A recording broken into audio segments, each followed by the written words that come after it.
లక్షలాది మందికి మన తెలుగు మ్యాట్రిమోనీ ద్వారా వివాహాలు జరిగాయి. తెలుగు వారి number 1 choice Telugu matrimony. IPS officer Siddhartha Kaushal స్వచ్ఛంద పదవి విరమణకు కేంద్ర ప్రభుత్వం ఆమోదం తెలిపింది. జూన్ 30 నుంచి సిద్ధార్థ కౌశల్ పదవి విరమణ అమల్లోకి వస్తుందని ఉత్తర్వులు జారీ చేసింది. 2012 బ్యాచ్కు చెందిన సిద్ధార్థ కౌశల్ వ్యక్తిగత కారణాలతో వీఆర్ఎస్ తీసుకుంటున్నట్లు ప్రకటించడం హాట్ టాపిక్ గా మారింది.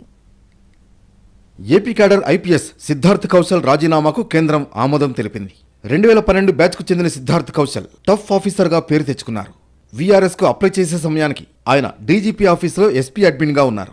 వ్యక్తిగత కారణాలతోనే రాజీనామా చేస్తున్నట్లు ఆయన వెల్లడించారు.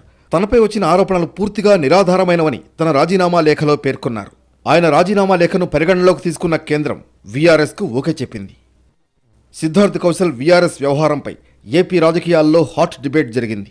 రకరకాల ప్రచారాలు జరిగి చివరకు రాజకీయ రంగు పులుముకుంది. అధికార కూటమి వైసీపీ మధ్య మాటల యుద్ధం కూడా జరిగింది. అయితే ఇది రీజన్ అంటూ ఏమీ చెప్పకుండానే పర్సనల్ రీజన్తో రిజైన్ చేస్తున్నానంటూ సిద్ధార్థ కౌశల్ క్లారిటీ ఇచ్చారు. 2012 బ్యాచ్కు చెందిన సిద్ధార్థ కౌశల్ కడప, కృష్ణా, ప్రకాశం జిల్లాల్లో ఎస్పీగా పనిచేశారు. ఆ తర్వాత ఏపీ డీజీపీ కార్యాలయంలో ఎస్పీ అడ్మిన్గా బాధ్యతలు అప్పగించారు. సరైన పోస్టింగ్ ఇవ్వలేదన్న వాదన బలంగా వినిపిస్తున్న సమయంలోనే వీఆర్ఎస్కు దరఖాస్తు చేసుకున్నారు. రాజీనామాకు ఆమోదం కూడా లభించింది. జూన్ 30 నుంచి అమల్లోకి వచ్చింది. దీంతో ఫ్యూచర్లో ఏం చేస్తారా అనే ప్రశ్న వినిపిస్తోంది. అయితే రాబోయే రోజుల్లో సమాజానికి కొత్త మార్గాల్లో సేవలందిస్తారని ఇప్పటికే చెప్పారు. ఏపీలో కొందరు పోలీసు అధికారులు కొంత ఇబ్బందికర పరిస్థితి ఎదుర్కొంటున్నారనే టాక్ ఉంది. ఇలాంటి పరిస్థితుల్లో సిద్ధార్థ కౌశల్ స్వచ్ఛంద పదవీ విరమణ చేయడం చర్చనీయాంశంగా మారింది.